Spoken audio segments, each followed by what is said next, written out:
But Frankie and I became friends for a very, very, very long time. And Frankie and Kevin, God bless him too, taught me a very valuable lesson about fame. Because I knew Frankie when he couldn't afford a brake job. And I knew Kevin when Randy Rhoads was in the band. Historically, if you look at the history of my band and Quiet Riot, Randy Rhoads had joined the Blizzard of Oz, but he did 2 farewell shows with Quiet Riot at a club called the Starwood, 4 blocks down from the Whiskey. I've got the flyer to prove it. And it said, Van Halen, Quiet Riot, Dokken. And we got 35 minutes. And I went, cool. It was sold out. And it was sold out 2 nights. And it was Randy's last 2 shows with Quiet Riot. He had left to go with Ozzy. Now, this is before Quiet Riot got a deal. I did the last 2 shows Randy Rhoads ever played with Quiet Riot.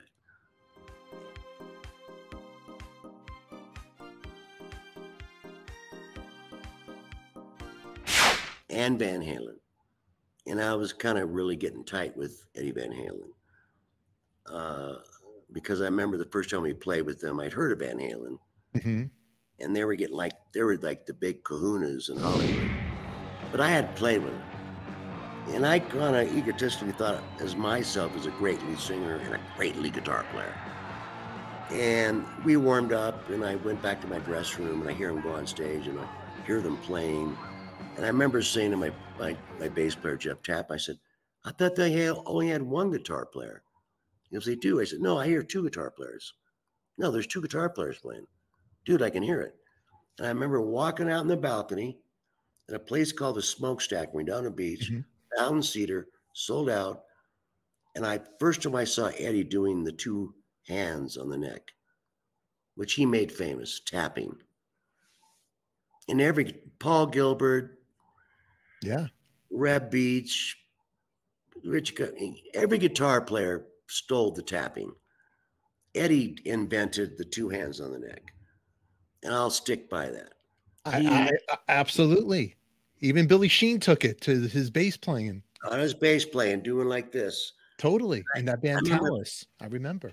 Bass players. Nobody was using 2 hands on the neck. No. Not Billy Sheehan, not Paul Gilbert, not Reb Beach, not my guitar player, John Levin. And I remember looking over the balcony and going, what the hell is he doing? Because he was playing kind of the rhythm and tapping the soul at the same time. And it just boggled my mind. And that was 77. And you fast forward to 10 years later, and we're playing stadiums with Van Halen. And Eddie and I would hang out after the shows, and we would sit in the fire escape stairs because Wolfgang had just been born, and my son had been born. So we both had 2 young 4-year-olds born at the same time, and you can't smoke in the hotel rooms. So Eddie and I would go out and smoke in the stairwell, and we would just talk about amps and tubes, and you can put this pot and gives you more gain and da-da-da-da. And I had forgotten all about it. And he said, you know what? Who would have thought? Who would have thought? We would go from the Whiskey of 500 capacity to stadium. And I looked at him, I said, Eddie, my mind still boggled. And then he said, you probably don't remember the first time you saw us play. The band left, David Lee Roth grabbed a bunch of chicks, everybody took off, but I lived right there. I was actually living in a little store next door up in the attic. And that's how broke I was. I had a 72 Chevy van, and my guitar spent a lot of time in the hawk shop. I mean, I was really down. And he said, I just remember you gave me that huge roll of duct tape. And I said, duct tape? What are you talking about? Did you not remember? I loaded up all my gear in my van, and he had a flat tire. And it was 1 o'clock in the morning. And you got to remember, it's the day before we all had our AAA card and called the tow company. And he lived in Pasadena. He's in Redondo Beach. And he had a flat tire. And the van's loaded to the gills. And I said, well, I have my car, which was a 57 Chevy Nomad station wagon, which was now like worth a fortune. They only made like 400. And I lived in the back of that Nomad for a while with a mattress. I said, well, I got my rehearsal room next door. Let me go get some duct tape. So we jacked up his van and we just wrapped the tire with the entire roll of duct tape. I'll never forget it. I swear to God, we wrapped the tire and just kept wrapping it with duct tape until I ran out of duct tape. So the tire was this big. And I said, this might get you like about 5 miles. You know, it was the middle of the night, man. We're down the beach, no goddamn gas stations. And he's got all these marshals and all this shit in his van. And the band had left. You know, David had left and Alex was gone. And I'm like, well, this might work, but it might well not. And we wrapped the tire with duct tape. We didn't know where the hole was. And I wrapped his tire about 4 inches thick of duct tape. And I said, you know, good luck. You got to remember, this is the day before cell phones. No cell phones, no internet.